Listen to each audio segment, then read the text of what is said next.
আসেন।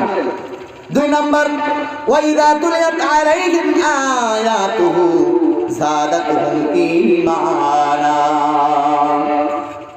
খাঁটি মুমিনের 2 নাম্বার পরিচয় ওয়াইদা তুলিয়াত আলাইহিম আয়াতুহু যাদাতুহুম ঈমানা।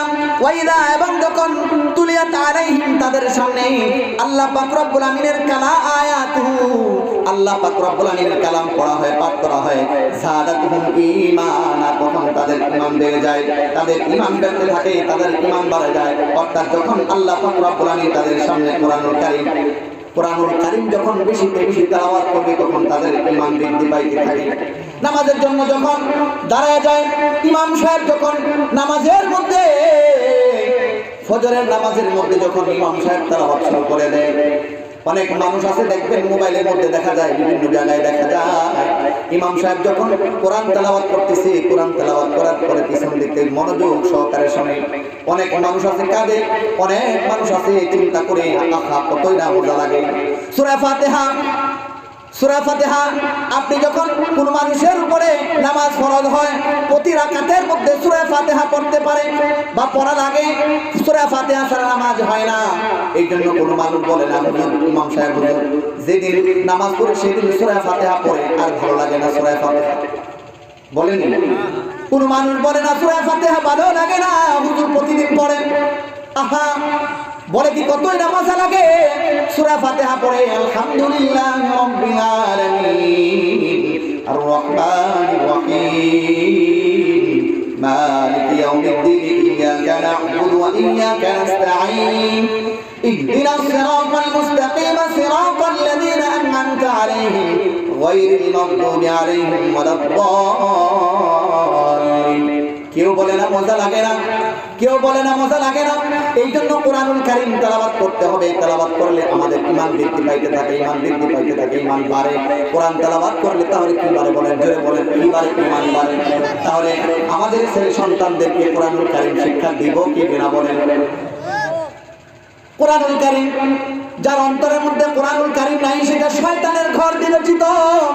এই জন্য কবি বলেছেন কোরআন শিক্ষা কর মুসলমান, কোরআন শিক্ষা কর, নবেল নাটক ছেড়ে দিয়ে খুদার কোরআন পড়। কোরআন শিক্ষা কর মুসলমান, কোরআন শিক্ষা কর, নবেল নাটক ছেড়ে দিয়ে খুদার কোরআন পড়, নবেল নাটক ছেড়ে দিয়ে খুদার কোরআন পড়। যার সিনাতে আছে কোরআন, যার সিনাতে আছে কোরআন, নেই কো তাহার ডর। কোরআন ছাড়া হৃদয়খানি শয়তানের ঘর, কোরআন ছাড়া হৃদয়খানি শয়তানের ঘর।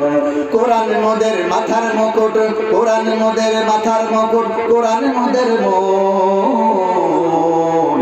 সেরোনা ভাই আল্লাহর কালাম হারাবে রকুল, সেরোনা ভাই আল্লাহর কালাম হারাবে রকুল। কোরআন শিক্ষা কর মুসলমান, আমার সাথে গান, সবাই আমার সাথে গান। কোরআন শিক্ষা কর মুসলমান, কোরআন শিক্ষা কর, নবেল নাটক ছেড়ে দিয়ে খুদার কোরআন পড়, নবেল নাটক ছেড়ে দিয়ে খুদার কোরআন পড়। ঠিক কিনা? আমাদের অন্তরের ভিতরে যদি কোরআন না থাকে তাহলে কিন্তু সব বরবাদ, সব বরবাদ। আলহামদুলিল্লাহ মোহনগঞ্জের অবস্থা বলতেছে, আলহামদুলিল্লাহ, শুকরিয়া। যারা মোহনগঞ্জে, আমার এই ভাই তো মোহনগঞ্জে থাকে, ওনার সাথে আমার অনেক আগে থাকে, আপনাদের আগে না আপনাদের পর থেকে পরিচয়। মোহনগঞ্জে থাকে, আল্লাহ তাআলা আমাকে সুনামের সাথে রাখেছে, আমাদের সাথে একসাথেই চলে। মোহনগঞ্জের স্কুলগুলির খবর বলতেছে আপনাদের, স্কুল জায়গা রাখে খবর, সেটা হচ্ছে স্কুলগুলি একদম শূন্যের কোঠা। কি স্কুলগুলি শূন্যের কোঠায় এখন চলে আসছে ইসলামিক কিন্ডারগার্টেন, যেইগুলিতে কোরআনুল কারীমের শিক্ষা দেওয়া হচ্ছে, সেইগুলিতে আজকে ছাত্র ভরপুর 200-250 করে ছাত্র, 200-250 করে ছাত্র। আর স্কুলের অবস্থা বলবো, আহা আফসোস।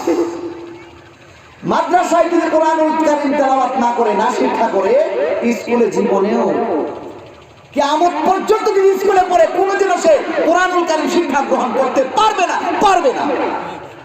একটা উদাহরণ দিচ্ছি, পাইলট এবং মহিলা কলেজের পাশে যে স্কুলটা, এই স্কুলের একজন স্টুডেন্ট আমার একজন ডাক্তারের ছেলে।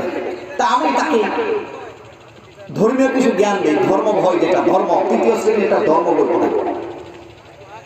তৃতীয় শ্রেণীর ধর্ম বইটা যেটা পড়াই সেটা হচ্ছে আপনার যেটা গত বছর পড়ানো হয়েছে 1 থেকে 71 নম্বর পৃষ্ঠা পর্যন্ত হলো একটা ধর্মীয় বই, ইসলাম শিক্ষা তৃতীয় শ্রেণী যারা মাস্টার আছেন তারা বুঝবেন। 1 থেকে 71 নম্বর পৃষ্ঠা পর্যন্ত, ওর থেকে 1 থেকে 71 পর্যন্ত হলো একটা ইসলাম শিক্ষা বই। এই ইসলাম শিক্ষার বইয়ে প্রথমে শুরু আলিফ বা তা ইসলামের কিছু আছে, কিন্তু যখন পরীক্ষা হলো পরীক্ষা থেকে 53 থেকে 71 পৃষ্ঠা পর্যন্ত হলো পরীক্ষা নিয়ে। মাস্টার বলতেছে 53 থেকে 71 পর্যন্ত বই পরীক্ষা নিয়ে। তো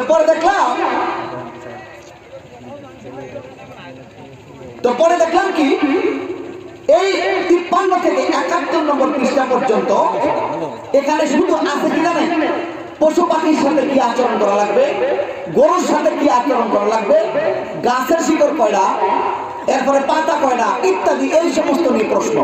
কিন্তু কোরআনের কোনো কিছুই নাই, কিচ্ছু নাই। কথা বুঝতে পারছেন? এই জন্য আজকাল বর্তমান কোরআন ছাড়া সমাজে কোনো শান্তি আসবে না, আসবে না।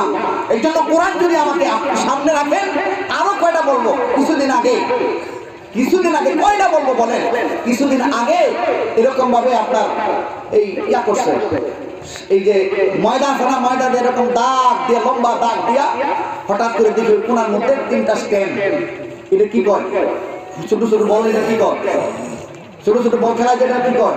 মাল্টি বল নাকি যেন ক্রিকেট খেলেছে, ঠিক আছে। দেখলাম যে দাগ, হঠাৎ করে দেখি এক দেশ করিয়া, মানে উঠতি বয়সের কিছু যুবতী মেয়ে আছে না, উঠতি বয়সের মাত্র সবেমাত্র যুবক হয়েছে, সবেমাত্র হয়েছে, এই দিনে ফুটবল খেলার একটা ব্যবস্থা করছে 2 গ্রুপ করে, উঠতি বয়সের যুবক। আর কি কয় জানেন, এইটা যে হিডিংটা লেখছে, হিডিং এর এসব দেশ বদলায়, এসব পৃথিবী বদলায়, এই কথা ওইখানে উপরে লেখা দিচ্ছে। দলিল আছে আমার কাছে, আমি পোস্টারটা রেখে দিচ্ছি, যেটা ব্যানার করছিল সেই ব্যানার। এসব পৃথিবী বদলায়, এসব দেশ বদলায়। আপনারা দেখছি 50 বছর দেখছি দেশ বদলাইছেন, কাজ করছেন, সব কিছু করছেন, কিন্তু এই হলো অবস্থা। আর তা দেখতে চাই না, আর তা দেখতে চাই না। এখন কোরআনের শাসন চাই, কোরআনের শাসন চাই, কি বলে ঠিক না? এটা আমরা কোরআনকে ভালোবাসবো।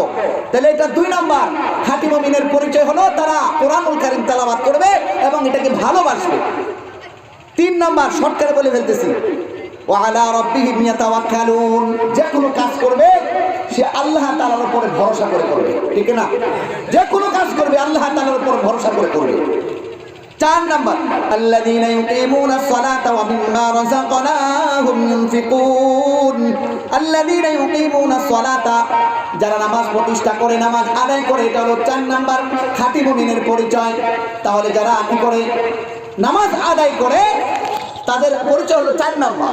তাহলে নামাজ আদায় আমাকে করতে হবে। 5 ওয়াক্ত নামাজ যদি আমি না পড়ি, তাহলে কিয়ামতের ময়দানে সর্বপ্রথম নামাজের হিসাব হবে। কি বলেন? নামাজের বান্দা, নামাজের যদি হিসাব সহজ হয় আর বাকি এমনিতেই অটোমেটিক ঠিক হয়ে যাবে, কিন্তু নামাজ যদি না হয় সব পড়বা, সব পড়বা। আউয়াল মা ইউহাসাবু বিহিল আবদু ইয়াউমাল কিয়ামাতিস সালাহ। কাল কিয়ামতের ময়দানে আল্লাহ পাক রব্বুল আমিন সর্বপ্রথম নামাজের হিসাব হবে। আল্লাহ তাআলা কোরআনুল কারীমের মধ্যে বলেও দিয়েছেন, ইন্নাস সালাতা তানহা আনিল ফাহশাই ওয়াল মুনকার। যত ধরনের খারাপ কাজ আছে, সমস্ত খারাপ কাজ থেকে বিরত রাখে একমাত্র নামাজ। এই জন্য খাঁটি মুমিনের পরিচয় 4 নাম্বার, 5 ওয়াক্ত নামাজ জামাতের সাথে পড়তে হবে। পড়ব তো ইনশাআল্লাহ। ওয়া মিম্মা রাযাকনাহুম ইউনফিকুন। 5 নাম্বার আল্লাহ পাক রব্বুল আমিন যে রিজিক আমাদেরকে দিয়েছে তা আল্লাহর রাস্তায় ব্যয় করতে হবে। ওয়া মিম্মা রাযাকনাহুম ইউনফিকুন, যে রিজিক আল্লাহ পাক রব্বুল আমিন আমাদেরকে দিয়েছেন সেটা আল্লাহর রাস্তায় ব্যয় করব। করব তো ইনশাআল্লাহ। হুজুর চলে আসছেন, কথা বলার লম্বা কথা বলার সময় নেই। এখন এই 5টা যারা আদায় করবে তাদের জন্য পুরস্কার আছে। কিন্তু কি আছে ভাই? পুরস্কার আছে, আল্লাহ তাআলার পক্ষ থেকে পুরস্কার আছে। কি বলতেছে? উলাইকা হুমুল মুমিনুনা হাক্কা, তারাই সত্যিকারের মুমিন, যারা ওই যে পাঁচটা পালন করে তারাই সত্যিকারের মুমিন। এটা আল্লাহ তাআলা কোরআনে বলেছেন। লাহুম দারাজাতুন ইনদা রাব্বিহিম ওয়া মাগফিরাতুন ওয়া রিজকুন কারীম। দুইটা পুরস্কার। কয়টা ভাই? দুইটা পুরস্কার। এক নাম্বার পুরস্কার হচ্ছে দারাজাত, আল্লাহ তাআলা মর্যাদা বৃদ্ধি করে দেন, সম্মান বাড়িয়ে দেন। আল্লাহ তাআলা সম্মান বাড়িয়ে দেন যারা এই পাঁচটা কাজ করবে তাদের মর্যাদা, পুরস্কার মর্যাদা বাড়িয়ে দিবেন। সম্মানের জন্য কত কিছু করে, কে বলে চেষ্টা করেন সম্মান আকারের সম্মান, সম্মান দরকার। তাহলে দারাজাত মর্যাদা আল্লাহ তাআলা বৃদ্ধি করে ইনদা রাব্বিহিম, আল্লাহ তাআলার পক্ষ থেকে, ওয়া মাগফিরাতুন, এবং কি মাগফিরা মানে ক্ষমা, কি ক্ষমা। তিনটা পুরস্কার। একটা হচ্ছে সম্মান বাড়িয়ে দেন, দুই নাম্বার হচ্ছে আল্লাহ তাআলা ক্ষমা করে দেন, তিন নাম্বার ওয়া রিজকুন কারীম, এবং সম্মানিত রিজিক আল্লাহ তাআলা তাদেরকে দান করেন। তাহলে এই রিজিকের আশায় কত কিছু করি, মর্যাদা সম্মানের আশায় কত কিছু করি, গুনার জন্য গুনাহ যাতে মাফ হয় আল্লাহর কাছে কান্নাকাটি করি, শেষ সাথে দোয়া করি, করি কিনা? এই জন্য আমাদেরকে এই খাঁটি মুমিনের পরিচয়ের জন্য তিনটা পুরস্কার, এই পুরস্কারগুলো থাকবে। আর রাসূল কারীম সাল্লাল্লাহু আলাইহি ওয়াসাল্লাম এই হাদিস পড়েছিলাম, আকসারা মা ইয়ালিজুল ইনসানুন নার ইল্লা জাওফান আল ফারজ ওয়াল ফাম, ওয়া আকসারা মা ইয়ালিজুল ইনসানুল জান্নাহ বিতাকওয়াল্লাহি আযজা ওয়া জাল্লা ওয়া হুসনুল খাক। উম্মতে মুহাম্মাদি যদি জান্নাতে যেতে চায় সেজন্য দুই কাজ করে। কয় কাজ? আমরা উম্মতে মুহাম্মাদি দুই কাজ করে। এক নাম্বার বিতাকওয়াল্লাহ, যেটা আগে বলেছিলাম, বিতাকওয়াল্লাহ আল্লাহ তাআলার ভয়, ওয়া হুসনুল খালক উত্তম চরিত্র। এই দুইটা উত্তম চরিত্রের ব্যাপারে সামনের দিকে যাব না, অনেক কথা ছিল। এরপরে উম্মতে মুহাম্মাদি যদি অতি তাড়াতাড়ি জাহান্নামে যেতে চায় তাহলে সেজন্য দুটি কাজ করে। কয়টি কাজ? যদি কেউ যেতে চায় ইচ্ছা করে তো সেজন্য দুটি কাজ করে। এক নাম্বার তাকে নিয়েই যায় সেই দুই কাজে। এক নাম্বার আল ফাম, মুখটাকে অতি তাড়াতাড়ি জাহান্নামে নিয়ে যাবে। মুখে হুজুর বলতে পারেন মুখে কিভাবে নিয়ে যায়, কি বলার সেখানে অনেক ব্যাখ্যা আলোচনা ছিল, কিন্তু হুজুর চলে আসলে কথা বলতে পারতেছে না। তাহলে আল ফাম, মুখ মানুষকে অতি তাড়াতাড়ি জাহান্নামে নিয়ে যায়। আর একটা হলো আল ফারাজ, নিজের লজ্জাস্থান, ওই বিষয়ে যাব না। নিজের লজ্জাস্থানে তাড়াতাড়ি জাহান্নামে নিয়ে যায়, নিজের মুখে মানুষকে তাড়াতাড়ি জাহান্নামে নিয়ে যায়। আল্লাহ তাআলা আমাদের প্রত্যেককে আমল করার তৌফিক দান করুন। ওয়া আখিরু দাওয়ানা আলহামদুলিল্লাহি রাব্বিল আলামিন। আসসালামু আলাইকুম ওয়া রাহমাতুল্লাহি ওয়া বারাকাতুহু।